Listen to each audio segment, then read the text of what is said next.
यूं तो रामायण की कथाओं के बारे में सभी जानते हैं, मगर अयोध्या के महाराज दशरथ के एक बार स्त्री बन जाने की कथा के बारे में कदाचित बहुत ही कम लोग ही जानते हैं। हालांकि यह कथा किसी भी मूल रामायण में नहीं है, अपितु कुछ किंवदंतियों और उपकथाओं में इसका वर्णन किया जाता है। कुछ प्रचलित लोक कथाओं और दंत कथाओं में भी इसका वर्णन है। आज हम उसी रोचक कथा के बारे में बात करते हैं। यह कथा श्री राम के जन्म के वक्त के बहुत वर्षों पहले की है।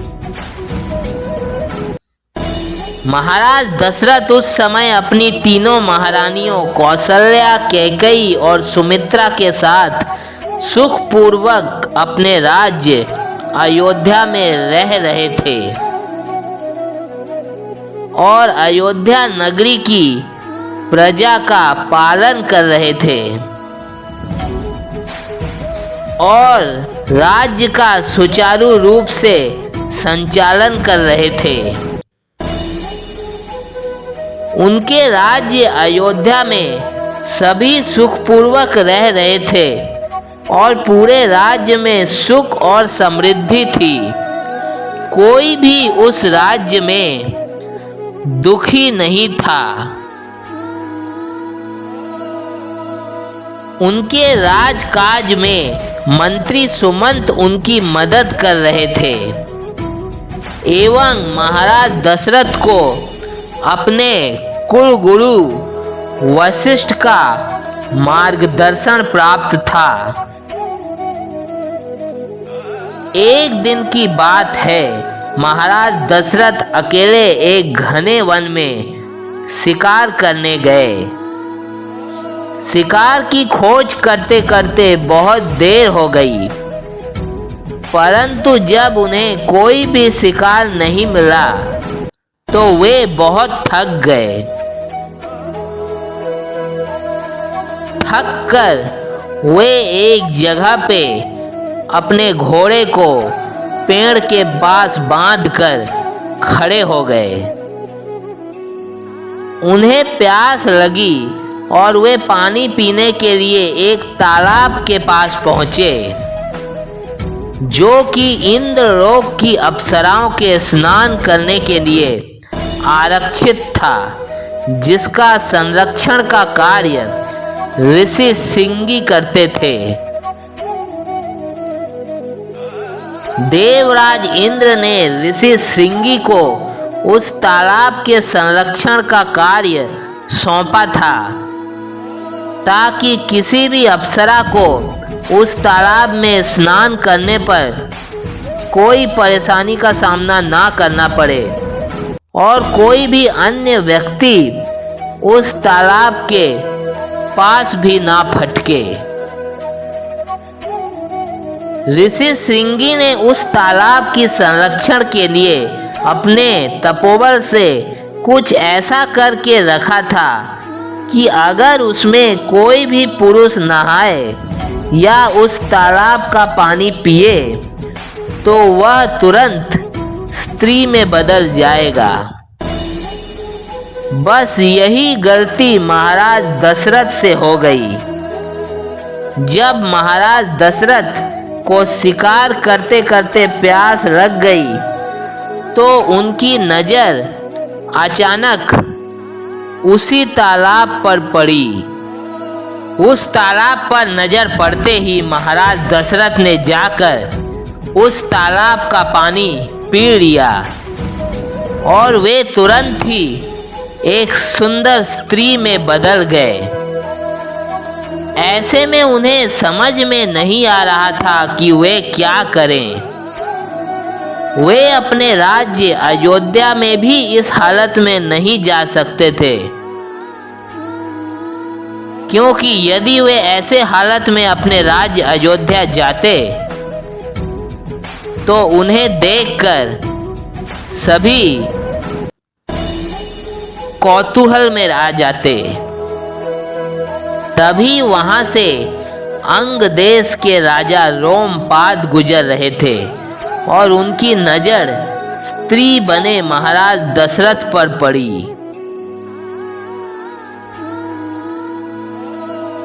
जब महाराज रोमपाद महाराज दशरथ के पास आए तो स्त्री बने महाराज दशरथ ने बताया कि वे अपनी याददाश्त भूल गई हैं और इस घने वन में भटक गई हैं।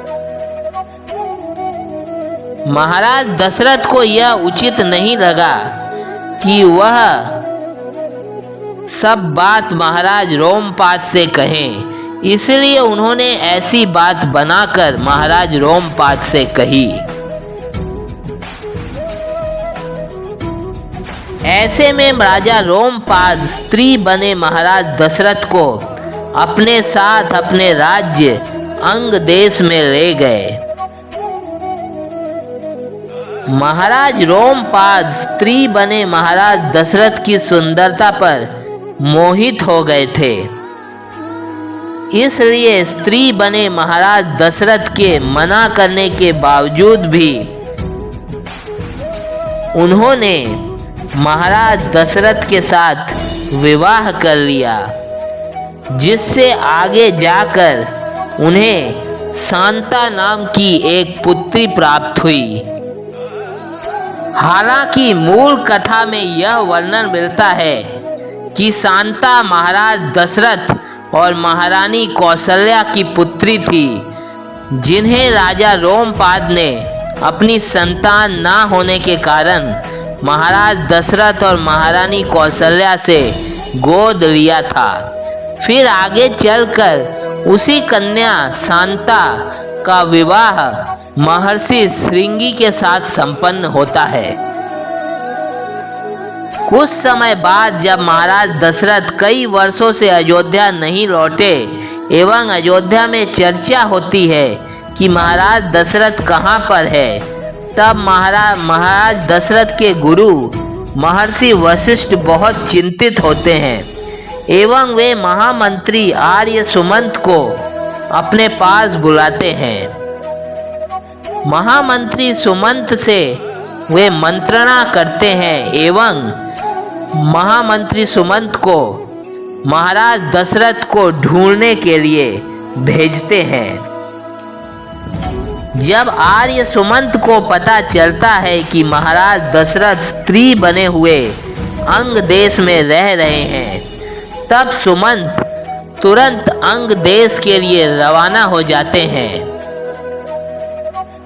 अंग देश में पहुंचकर फिर किसी बहाने से सुमंत महाराज दशरथ को अपने साथ लेकर ऋषि श्रृंगी के पास जाते हैं, जिससे राजा रोमपाद को कोई भी आपत्ति ना हो।